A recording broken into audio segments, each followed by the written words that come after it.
भाई और व्यापारी बंधुओं को मेरा नमस्कार। आज है 26 मार्च। आप देख रहे हैं कमोडिटी समीक्षा, आपका अपना चैनल। हमेशा की तरह चर्चा होगी डिफरेंट एग्री कमोडिटीज के ट्रेड और इस मॉर्निंग अपडेट में मैं चर्चा करने वाला हूं ग्वार पे, मसालों पे, दलहन पे, तिलहन पे, सारी चीजें देखेंगे आज के लिए मार्केट में क्या रुझान रह सकता है। कल हमने एक रिकवरी आते हुए देखी थी, स्पेशली ग्वार में, धनिया में, हल्दी में। तो आज के लिए आपको क्या करना चाहिए उसके ऊपर ये चर्चा है। साथ साथ हम बात करेंगे चना के ऊपर, मस्टर्ड के ऊपर, सोयाबीन के ऊपर भी। कल जिस हिसाब से न्यूज आ रही थी कि अमेरिका लड़ाई रुकाने के लिए इच्छुक है, सीज फायर का प्रपोजल रखा था ईरान के साथ में, और ईरान ने उसको रीएक्सेस किया, ज्यादा दिलचस्पी नहीं दिखाई। उसका असर क्या रह सकता है मार्केट के ऊपर, सारी चीजें हम देखने वाले इस वीडियो में। तो लास्ट तक आप जुड़े रहेंगे। और बात करने से पहले एक छोटा सा डिस्क्लेमर मेरे साइड से ये रहेगा कि ये वीडियो टोटली एजुकेशनल पर्पज के लिए, अगर वायदा बाजार में ट्रेड अगर आप करते हैं तो अपने बुद्धि विवेक से करें। वायदा बाजार में ट्रेड थोड़ा सा जोखिम भरा हो सकता है। तो बिना समय गवाए आगे बढ़ते हैं और मसालों की बात करेंगे। तो मसालों में कल हमने हल्दी में एक तेजी आती हुई देखी थी और हल्दी का मार्केट कल रिकवर होते हुए दिखा था। मैं आपको बता रहा हूँ दो चीजें हल्दी में। देखिए हो क्या रहा है, अभी में हल्दी सीजन है, हल्दी का सीजन है, हर जगह से सप्लाई आ रही है। महाराष्ट्र से भी सप्लाई प्रेशर धीरे धीरे बढ़ते हुए दिखा है और उसके चलते हमने देखा कि मार्केट में दबाव बनते हुए देखा था।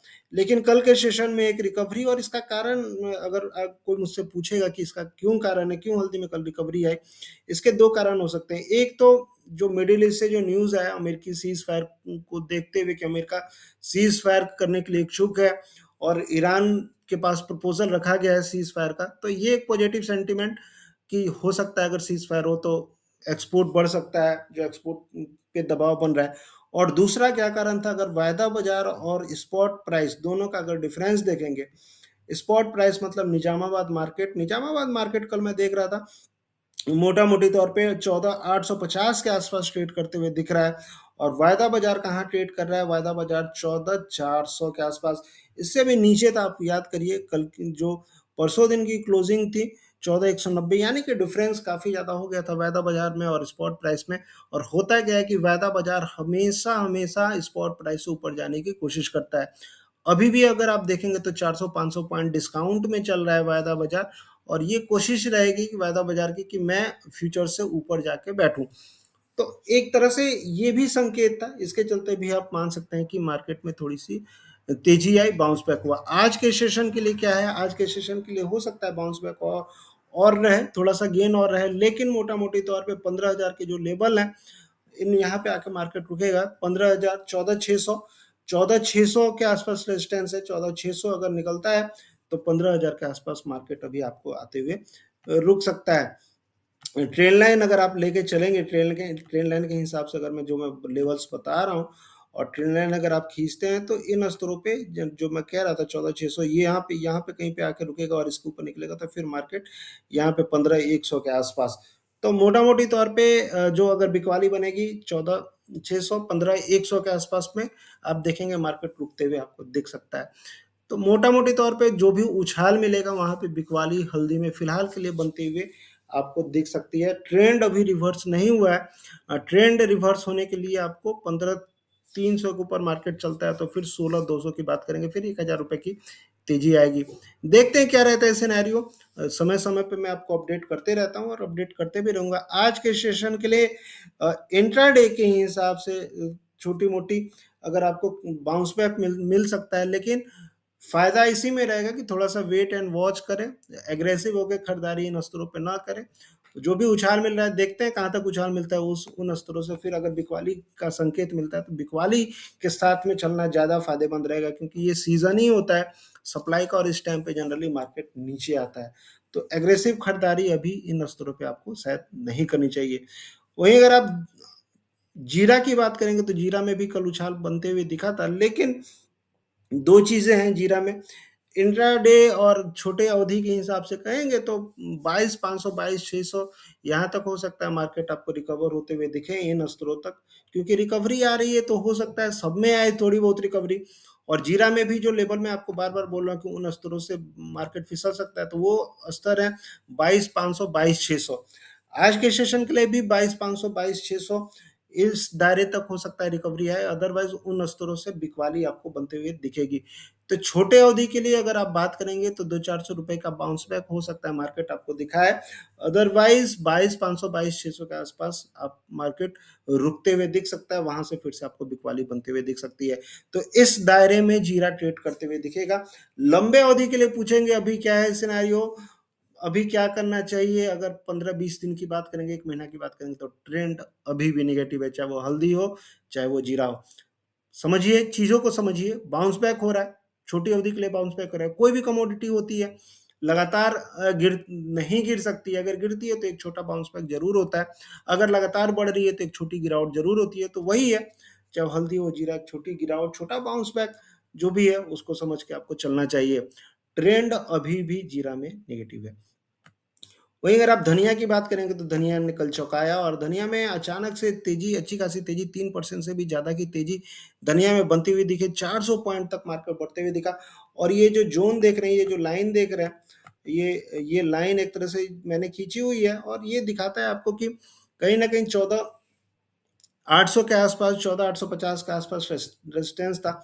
मार्केट जाके 11,900 के आसपास में रुका है, 14 नहीं 11,900 के आसपास में रुका है।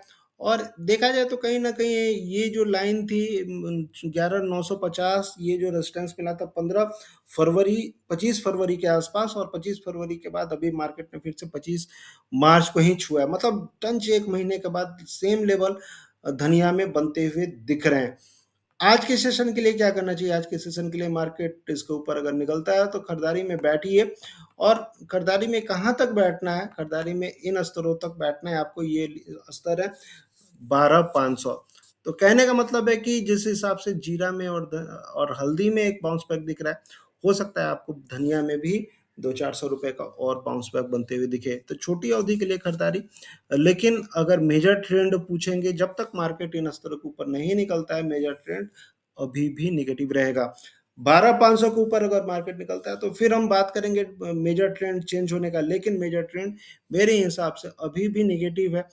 मार्केट भाग रहा है, दुनिया का मार्केट भाग रहा है। अगर आप कोटा मार्केट की बात करेंगे तो कोटा मार्केट कल मैं देख रहा था 11,600 के आसपास चलते हुए दिख रहा था, लेकिन जो संकेत जो मिल मिल रहे हैं टेक्निकल चार्ट से, कितना ज़्यादा ओवरबॉट हो चुका है मार्केट। और इस हिसाब से ये जो तैयारी है कहीं ना कहीं लोगों को फंसाने वाली तैयारी है।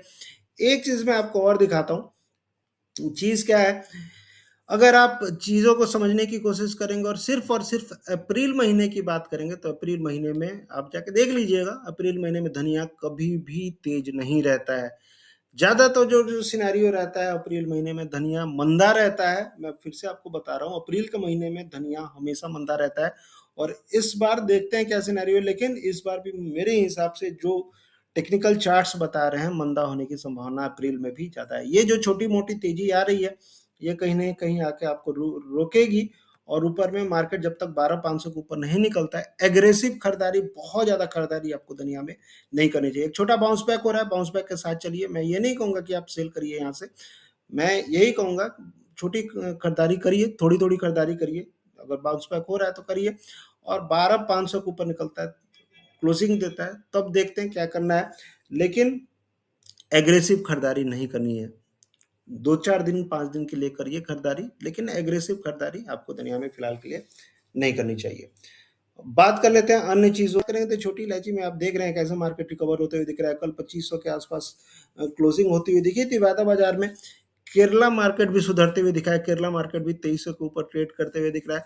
एक बार तो लग रहा था कि मार्केट 2000 के नीचे चला जाएगा केरला मार्केट, लेकिन फिर से केरला मार्केट रिकवर हुआ और केरला मार्केट 2300 के ऊपर ट्रेड करते हुए दिख रहा है। एक्सपोर्ट मैं बार-बार आपको बता रहा हूँ, जो एक्सपोर्ट हो रहा है, ऐसा एक्सपोर्ट इलायची का कभी नहीं हुआ था इंडिया से, और जैसा कि एक्सपोर्ट इस बार इलायची का हो रहा है। ये कहीं न कहीं इंडिकेट करता है कि ग्लोबल मार्केट में सप्लाई कम है, और उसका असर आपको छोटी इलायची पे पड़ते हुए दिख रहा है। अभी आपको क्या करना चाहिए? अभी मेरे हिसाब से अगर आप सीज़नैलिटी पकड़ेंगे, सीज़नैलिटी के हिसाब से जाएँगे, तो ये जो अप्रैल का जो महीना है, अप्रैल और मई का महीना, छोटी इलायची के लिए पॉजिटिव रहता है, बड़ी इलायची के लिए भी पॉजिटिव रहता है, और इस हिसाब से मार्केट फिर से आपको रिकवर करते हुए दिखेगा। संभावनाएँ जो बनी हुई है 2700-2800 की, वो संभावनाएँ अभी भी बनी हुई हैं। अगर आपने ये लड़ाई वाला मार झेल लिया, फरवरी का महीना, मार्च का महीना स्पेशली आपने इलायची में झेल लिया, तो अप्रैल के लिए आपको उठ के खड़े हो जाना चाहिए। और अप्रैल और मई ये महीना इलायची के जो भी व्यापारी भाई हैं, किसान भाई हैं, उनके लिए काफ़ी ज़्यादा बेहतरीन रहने वाला है। क्योंकि देखिए फंडामेंटल के हिसाब से अगर आप जाएँगे तो न्यू क्रॉप जो है आने में काफ़ी ज़्यादा समय है। इस साल की जो क्रॉप है, चाहे इंडिया की हो, चाहे ग्वाटेमाला की हो, इंडोनेशिया की हो, हर जगह की क्रॉप जो है वो काफ़ी ज़्यादा कम है और उसका असर आपको ग्लोबल मार्केट पे पड़ते हुए दिख रहा है। एक्सपोर्ट लगातार बने हुए हैं और ये लड़ाई अगर थोड़ी-सी भी अगर रुकती है, अगर संकेत आता है, तो आप देखेंगे कि इलायची कहाँ से कहाँ चली जाएगी। तो मोटा-मोटी तौर पे इलायची में अभी भी संभावनाएँ बनी हुई हैं और मार्केट आपको तेज़ होते हुए बड़ी इलायची में भी दिख सकता है। बड़ी इलायची भी ओवरऑल देखा जाए तो 1750 तक मुझे अभी फ़िलहाल के लिए जाती हुई दिख रही है। तो देखते हैं क्या रहता है, संभावना समय-समय पे मैं आपको बताते रहूँगा। बात कर लेते हैं